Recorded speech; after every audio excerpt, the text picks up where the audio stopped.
가족들 보면 아빠는 술주정뱅이, 엄마는 신용불량, 새끼 2명 있는데 동생은 이기적이고 언니 혼자, 오빠 혼자, 나 혼자 모든 걸 책임져야 되고, 그러다 보니까 내가 벌어도 버는 게 아닌 거야.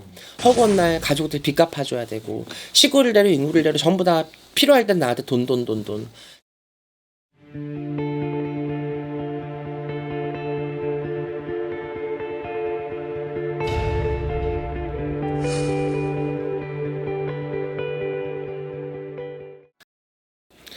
안녕하세요. 일산의 구슬동자 윤도령입니다.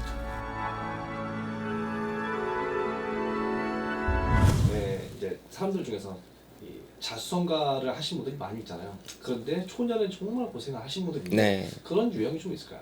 너무 많죠. 사실은 굉장히 자수성가를 할 수밖에 없는 사람들의 유형도 있고요. 자수성가도 우리가 솔직히 나이별로 되게 다르잖아요. 일찍이 20, 30대에 자수성가를 하신 멋진 청년들도 많습니다. 하지만 청년이 지나도록 중년까지도 아직까지도 평생의 삼재같이 고생만 하시는 분들이 꽤나 많아요. 근데 그런 분들이 이제 상담을 오시면 이제 제가 얘기를 할 때 뭐 7수라든지 9수라든지 뭐 삼재팔란이라든지 이런 안 좋은 애군에 대해서 우리가 이야기를 할 때 그 이제 중년 되시는 이제 이모뻘, 누나뻘 되시는 분들이 꼭 하시는 이제 말들이 있어요. 아휴, 뭐 삼재 뭐 또 삼재예요? 평생이 삼재야 나는. 평생이 7수고 평생이 9수야. 대체 저는 언제 나다에 풀려요? 막 이런 얘기를 되게 구수하게 얘기를 하세요. 근데 그런 분들을 보면 대부분 노후가 탄탄하시더라고요.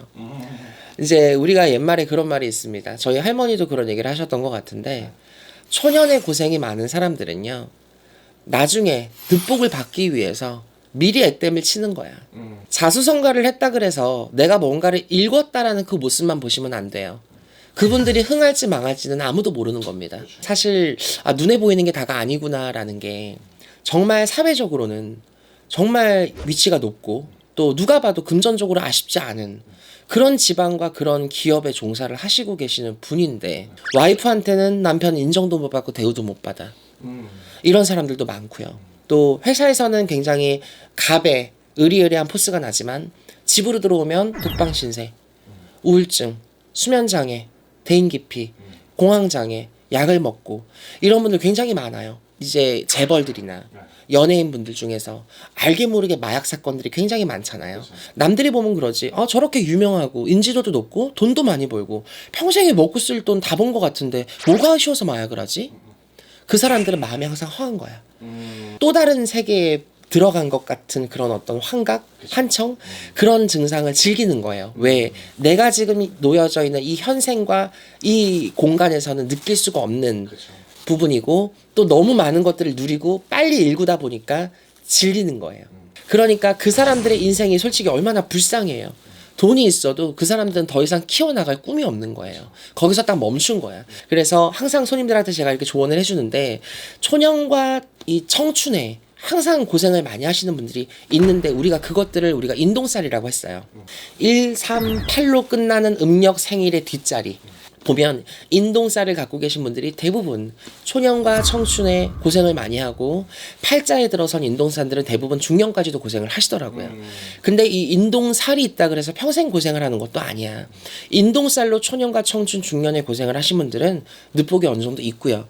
인동살이 아니더라도 초년과 청춘에 고락을 겪고 이런 우환과 가환과 정말 어려운 길목에서 허우덕대시는 분들 보면요, 대부분 많이 탈피를 합니다. 근데 그런 분들한테 꼭 필요한 게 있어요. 인덕이에요. 근데 인덕이 있어줘야 내가 어느 정도 열심히 하려고 하고 올라서려고 했을 때 뒷받침이 되는 부분들이 어느 정도는 있어야 되는데, 가족들 보면 아빠는 술주정뱅이, 엄마는 신용불량, 새끼 2명 있는데 동생은 이기적이고 언니 혼자, 오빠 혼자, 나 혼자 모든 걸 책임져야 되고, 그러다 보니까 내가 벌어도 버는 게 아닌 거야. 허구한 날 가족들 빚 갚아줘야 되고, 시골을 내려 인구를 내려 전부 다 필요할 땐 나한테 돈. 사고 쳐놓고 내가 그거 메꿔줘야 되고, 부모님 생활비 들여야 되고, 그러다 보니까 나는 도저히 돈을 모을 수가 있는 상황이 아닌 거죠. 이런 사람들이 사업을 했다 그래서 달라지지 않아요. 그러면 이 사람한테 지금 필요한 건 가족과의 분리입니다. 냉정하지만 어쩔 수 없지만 마음이 아프겠지만 본인이 살고 가족이 살려면 지금은 냉정하게 가족을 끊어야 된다.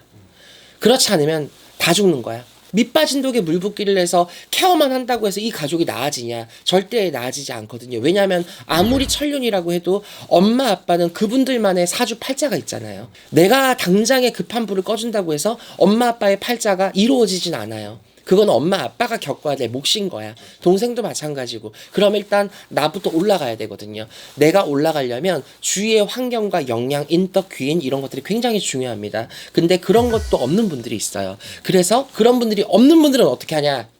점집에 옵니다.